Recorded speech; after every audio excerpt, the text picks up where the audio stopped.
Congressman Mike Lawler with us right now, the New York congressman. Congressman, I want to first pursue some of the things that Charlie was getting into, this notion that the Biden folks now, far from avoiding the impeachment story, they're trying to raise money off of it because they think it's going to rally the base. Do you think your colleagues, maybe yourself, didn't anticipate that?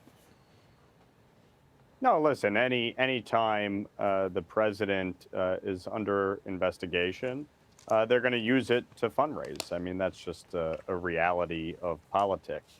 But look, I think the investigations that have been underway for 11 months have produced enough information that warranted the impeachment inquiry. The White House took the position that they did not need to comply with subpoenas. And so the impeachment inquiry will allow these committees to enforce those subpoenas in court. You had $24 million transfer hands from Chinese, Russian, Romanian, and Ukrainian businesses and oligarchs to over 20 shell companies controlled by the Biden family and their business associates, including 170 suspicious activity reports about those transactions, including one bank questioning the legitimacy of the shell company and whether or not it actually did any business to warrant the transaction. You then had money going from the shell company to Jim and Sarah Biden, who then gave the president a $40,000 check while he was out of office.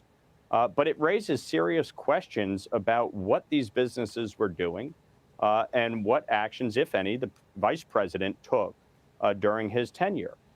The investigations will produce the facts and the evidence and determine what steps, if any, are to be taken.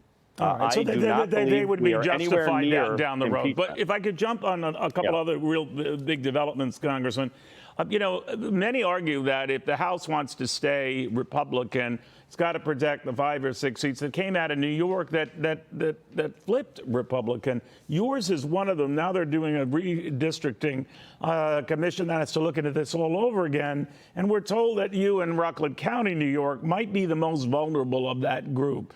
A, do you think that's true? What do you think about this whole redistricting thing coming up yet again with months to go before the election? Well, it just shows you how corrupt the Democrats in New York really are.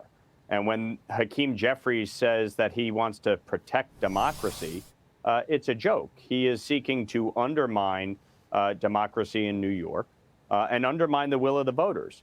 Hakeem Jeffries and Kathy Hochul corrupted the Court of Appeals by stacking it, removing the former chief judge, forcing her to step down, putting a new chief judge in, and forcing another judge to recuse herself.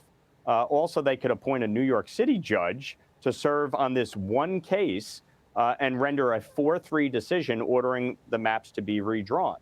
There's no question they want to eliminate me from public office, and they're going to do everything they can. But I've won twice in 2-to-1 Democratic districts. I flipped a 2-to-1 Democratic state assembly seat in 2020, and last year obviously flipped this congressional seat that Joe Biden won by 10 points.